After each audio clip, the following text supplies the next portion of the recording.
হাজার বছর ধরে বরফের নিচে লুকিয়ে ছিল এক মানুষের দেহ, কিন্তু যখন সেটি খুঁজে পাওয়া গেল, বিজ্ঞানীরা পর্যন্ত অবাক হয়ে যান। বরফের নিচে পাওয়া গেল রহস্যময় মানবদেহ। 1991 সালে ইউরোপের বরফাচ্ছন্ন পাহাড়ে দুইজন পর্যটক অদ্ভুত কিছু দেখতে পান। বরফের নিচে পড়েছিল একটি মানুষের দেহ।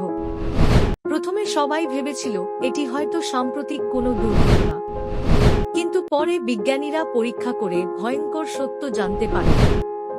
মানুষটির বয়স ছিল প্রায় 5000 বছরেরও বেশি। এই রহস্যময় দেহটি পরিচিত টসে নামে। সবচেয়ে অবাক করা বিষয় হল বরফের কারণে তার শরীরের অনেক অংশ প্রায় অক্ষত ছিল। এমনকি তার পোশাক, অস্ত্র আর শরীরের কিছু চিহ্ন পাওয়া যায়। বিজ্ঞানীরা ধারণা করেন সে হয়তো পাহাড়ের মধ্যে ভয়ঙ্কর আক্রমণের শিকার হয়েছিল, কারণ তার শরীরে আঘাতের চিহ্ন পাওয়া গিয়েছিল। কিন্তু রহস্য এখানেই শেষ নয়। অনেকে দাবি করেন এই দেহ খুঁজে পাওয়ার পর এর সঙ্গে জড়িত কয়েকজন মানুষের অদ্ভুত মৃত্যু হয়েছিল। এরপর থেকেই ছড়িয়ে পড়ে অ্যাসমামিকার্স এর গল্প। কেউ বিশ্বাস করে এটি শুধু কাকতালীয় ঘটনা, আবার কেউ মনে করে হাজার বছরের পুরনো সেই দেহের সঙ্গে এখনো কোনো রহস্য জড়িয়ে আছে।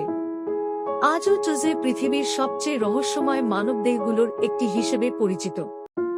এন্ডিং, আপনার কি মনে হয় এসব শুধু কাকতালীয় ঘটনা, নাকি সত্যি এর পেছনে লুকিয়ে আছে কোনো রহস্য? কমেন্টে জানান। আর এমন রহস্যময় ভিডিও পেতে সাবস্ক্রাইব করে পাশে থাকুন।